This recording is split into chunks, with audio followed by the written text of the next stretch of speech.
Hi Stampers, this is Kim with Great Inspirations. Thank you so much for joining me today. I thought we would talk about go-to card layouts. What is a go-to card layout? It's one that you use because you like it. It's one that you go to frequently. It's one that's quick and easy, so if you're ever in need of a card in a hurry, you use that. I have several, and I keep a little box of sketches of card layouts. And I find that when I really need a card, but I just don't have like any creative juices left, I pull out one of those card layouts. I pick out some papers, I pick out some inks, some sentiments, maybe an image, and then all of a sudden there I am making that card, and I usually make a few more. So today we're going to talk about this layout, which it's very, very easy. It's probably, oh, I've been making cards for over 20 years, and this is probably one of the first layouts I used once I really was into card making and was doing more than just stamping an image on a piece of paper and putting it on a card base. So let's just take a look at the components of this card layout. So I have it right here. We're going to start out with a card base, and it's an A2 size, and then a matte layer, and that matte layer would of course be 5¼ by 4 inches. I choose many times to emboss mine. You do not have to. It doesn't even have to be cardstock. It could be pattern paper. It could be a stenciled or a die cut piece that you want to put under the rest of the elements of the cards. And then I just have a layer of pattern paper that is 1½ by 5 inches long, 1½ wide, 5 inches long. And then another piece that is 4½ inches long and 2 inches wide. And as you can see where I place them. Now, sometimes if you want, you can exchange this for maybe some ribbon. You could exchange this for maybe a large stamped image that's been die cut, say maybe a snowman, flowers, some kind of, I don't know, a giraffe. A giraffe is tall, but whatever you would want to put there would be fine to substitute for these pieces of pattern paper. Now I will say that I like this because it helps me to use up pattern paper, and it also helps me to use up, somehow I end up with pieces of cardstock that are about, well, they're usually a quarter sheet of 8½ by 11. I don't know why, I just do. So I like that I can use up some of my, I guess you could call them scraps, some of the bigger scraps. So let's take a look at some other cards that I've made using this layout. I think this is my favorite, only because I'm not sure you can really tell, but the embossing folder I use is a scripted writing, and it kind of reflects the pattern paper, the scripted writing in the pattern paper. And the colors, I like that there's the black and the white, which is reflected in the ribbon, but also in this pattern paper, and of course in the greeting. So there is that one. And this one opens at the top, so it's 11 by 4¼ scored at 5½, folded, and there's your A2 size card. Whereas this one, it opens from the side, so it's 8½ by 5½ scored and folded at 4¼ It's my attempt at a masculine card here. We have a nice plaid embossing folder, embossed image there, die cut, happy birthday, and a couple pieces of pattern paper. This one is a nice wood grain. So on this one, it's basically the same as the others in that I've used the pattern papers, I embossed the matte, but for this one, I used some ink to kind of differentiate the mat from the card base and this piece of pattern paper from the mat. So there's that one. And this one I didn't use any, for the mat I didn't use cardstock. I just used another piece of pattern paper. And I think I've told you before, a lot of times, I mean, I love dimensionals or foam tape, anything like that. I love it. But what I really like best, especially when I'm sending cards through the mail, is to stack my die cuts. So, for example, this red oval, I cut 3 of them and adhered them together and then put my happy birthday on top of that. The same for these little chicks. I die cut out 3 of each.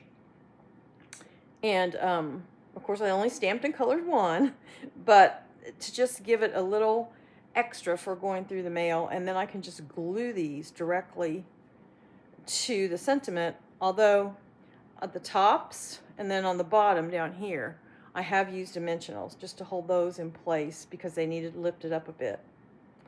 So here's that, and then on the inside, I've used the same kind of technique for these to pop them up just a little bit from the background.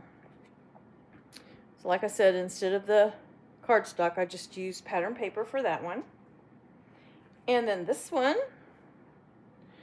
I not only embossed, this is pattern paper, but I also embossed it. And the embossing folder was very similar to the design in the paper, so it gave it a really neat look.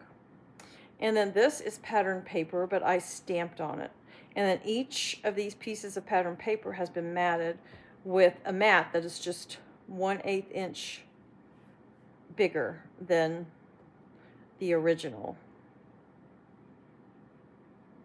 So for example, this is 2 by 4 1/4.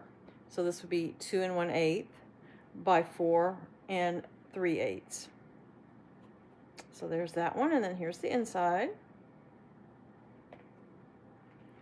And then I did make some Christmas ones. I made 2, and the reason I made 2 is because they're opposites. So when I cut out stuff for this one, I pretty much had stuff for this one.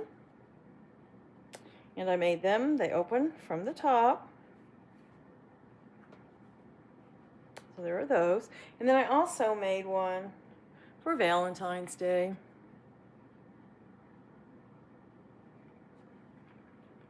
So those are just to give you some different ideas of how you can mix and match pattern papers. You can, you know, use cardstock. You can really use whatever you want. You can use all kinds of gems and acrylic dots, ribbons. And it all starts with just this little simple layout.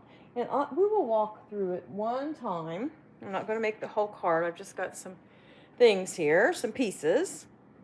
And again, here's a card base. It's 8.5 by 5.5. And we can fold it in the center. I've already scored it, and I'm going to get my bone folder. Line up the corners there. I just realized I didn't take off my little jacket. It was cool in my craft room when I first came in, so I put on my jacket. Oh well, it'll be okay. Now, so there is our A2 card base, but we can also use 11 by 4 1/4, score it at 5.5, and we're going to fold it. Use the bone folder to crisp up our fold there. And there we go. So I think I'll use this one. And then, like I said, you'll need a piece of cardstock or pattern paper that's 4 1/4 by 4 by 5 1/4. I'm getting all my numbers mixed up today. And we're going to glue that right on there.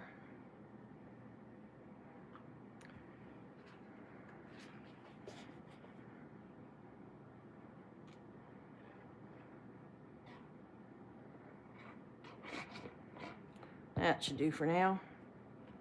Just get it centered as best we can. This is a really old embossing folder. I don't recall the name of it. It's when Stampin' Up! Partnered with Sizzix to make their embossing folders. And I just always really liked the texture in it, the little dots and the lines. So now we're going to add a piece of pattern paper that's 1.5 inches by 5 inches.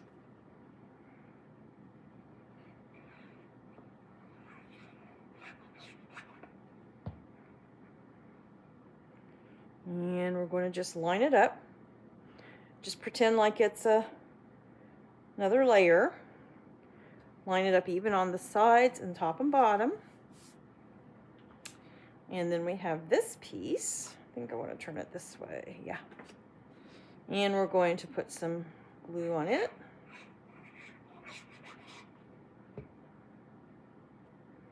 And we're going to, you can put it over to the right a little more or over to the left a little more. Totally up to you.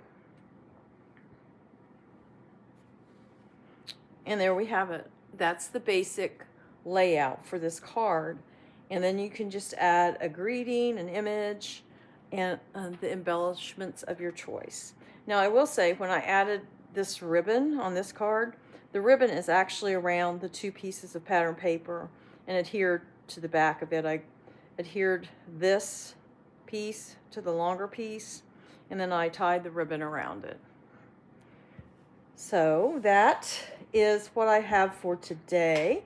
And it's just, thought we'd take a look at some card layouts that are relatively easy to put together, look great. They can be dressed up or toned down a little. You know, it's up to you. You can use various papers or cardstocks, and you're going to come out with a great card every time that you don't really have to put too much thought into. So like I say, it's great, a great layout for those times when you need a card really quickly, or your creative juices are just gone, or maybe you just want to do something that's familiar, or you just want to use up some scraps. Now, on my corresponding blog post, you will find pictures of all these cards. You will find a list of supplies that I used, many of which are still available at different outlets.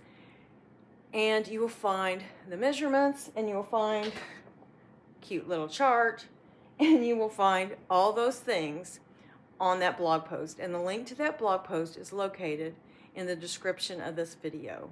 Thanks again for joining me today, and until next time, stamp happy.